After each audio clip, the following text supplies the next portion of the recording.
Hello guys, welcome back sa ating channel. Dito na naman po ako, anak ng hipon. Ako po ay nagtuturo po ng tutorial about po sa pagko-connect ng ating mga gadget or amplifier or mixer. Yan po ang aking tutorial video. So guys, kung bago pa lang po kayo sa aking channel, please hit the subscribe button, like, and pakishare na rin po kung nagustuhan nyo yung aking videos na gagawin sa ating tutorial ngayong araw. Saman po kayong dako ng mundo dyan na nanonood, lalong lalo na sa abroad.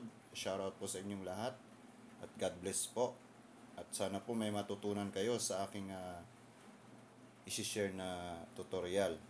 Ang tutorial ko po ngayon ay about sa mga hindi pa nakakaalam na mag-connect ng speaker sa amplifier at mag-connect ng amplifier papuntang mixer. So, sa mga may alam na po dyan, mag-skip na lang po kayo kung alam nyo na ang connection about dito. Sa mga hindi naman po, pwede po kayong mag-stay dito sa aking video na gagawin. So guys, hindi na po natin patatagalin itong vlog at ako ay mag-uumpisa na.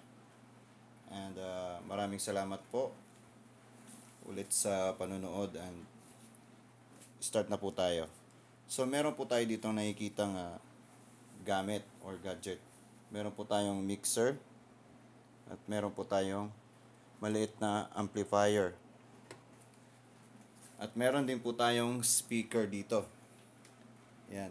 Kaso wala siya sa box. Meron po tayong speaker. At meron din po akong subwoofer. Yan. Yan yung subwoofer natin. Yan guys. Buhat-buhat ko po kahit mabigat. Yan. Yan po. Ang ating subwoofer. Yan. Kitang-kita yung speaker. So guys, una po natin gagawin. Meron po tayo ditong PL connection with RCA. So, ang una po natin gagawin dyan, bali dalawa po to guys, bali dalawa. Parehas po yan sila. Sa left and right po yan. Bali, itong PL ay ikakabit natin dito sa left portion ng ating mixer. Yan guys. Di bali po magkabaliktad papuntang amplifier. Yan. At itong dulo ng isa galing PL papunta ditong RCA. Dito natin ilalagay sa likod ng ating amplifier. Yan guys, nakikita nyo. Mayroong left and right din dyan. Pwede rin naman sundin kasi meron din naman ditong kulay red tsaka kulay puti. So, dito sa mixer, nasa right siya. So, ilalagay din natin siya sa right. Yan. So, meron pa po tayong isa para po sa left. Iko-connect din po natin dito sa left side ng ating mixer. Yan. So, nakikita nyo rin po ulit. Yan. Sa right, meron na po. Sa left, wala pa po. So, i-connect din po natin yan dito. Make sure po na nakasuksok. So, next step, meron po tayo ditong wire. Meron po tayo ditong wire. Ito po. Yan. Bali, ito pong wire na to ay papunta dito sa likod ng ating subwoofer. Ayan. Nakikita tayong connection. Yan. Merong plus tsaka minus. Negative tsaka positive. So, ang gagawin natin dyan, usod lang natin to konti. Ang gagawin natin dyan, ilalagay natin dito. May nakikita kayo ditong pula tsaka puti. Yung may kulay, yan yung positive. Ito namang pure na puti, negative. So, ang negative, ilalagay natin dito sa input ng negative. Yan. Speaker. Ito namang may pula, ilalagay natin sa input ng positive. Yan. Sut-sut natin. Yan. So, na-connect na po natin.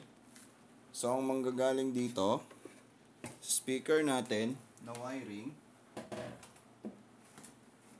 ay ganun din po. Papunta din po dito sa likod ng ating mini amplifier. Yan. So, may nakikita po kayong right tsaka left. Right tsaka left. Right channel, left channel. So, itong pula ay ilalagay din natin dito sa pula. Yan. Nilagay natin. Make sure lang na nakasutsot talaga, guys. At ito namang walang kulay pula ay negative. Dito rin sa negative. Yan. Make sure lang na nakasutsot. Bali, isang speaker po. Ganon din po dito yung connection sa likod, sa left channel. Yan.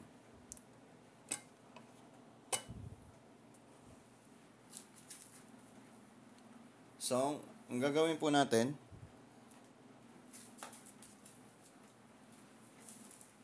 ay meron pa tayong microphone dito para po marinig po natin yung ating setup.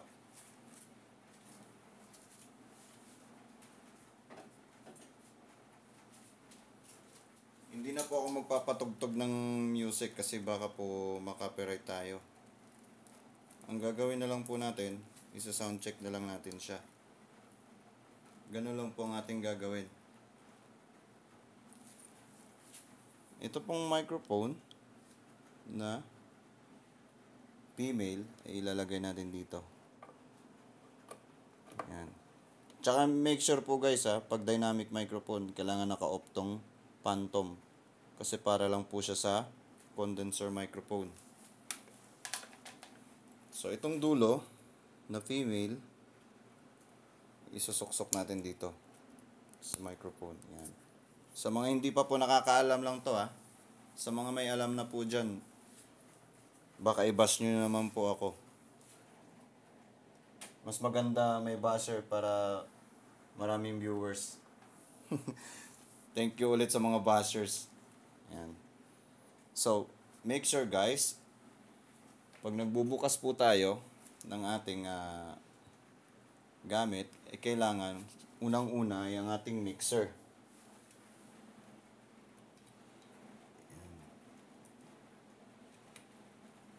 Ang ating mixer guys, ang unang bubuksan.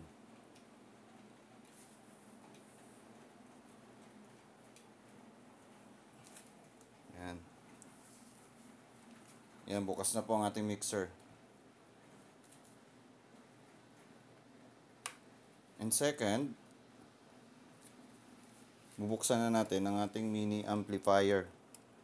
Yan. Yan guys, tumunog na po. Yan. Ganun lang po kasimple guys magkabit ng speaker. Tsaka mag-connect papuntang mixer. Wala po siyang hassle. So, i-check na natin guys kung tumutunog po talaga siya. Check, hey, check, sound check, hey. Ayan guys, tumutunog po siya guys. Check, hey, check, sound. Naririnig niyo po dyan guys. Check, hey, check, hey, check, sound check, hey, hey, check, check, hey, check, sound. Yan. Lagyan natin ng effects. Check, sound, check, hey. Yan guys, ganyan lang po kasimple yung ating setup ngayong araw. At sana ay may natutunan kayo sa aking video. At sa mga bago pa lang po dyan sa aking channel at sa mga nanonood po, Please hit the subscribe button, hit the bell button po para po sa ating maraming i-upload na video. So hanggang dito na lang po ang ating vlog guys, and peace out and thank you. God bless to all.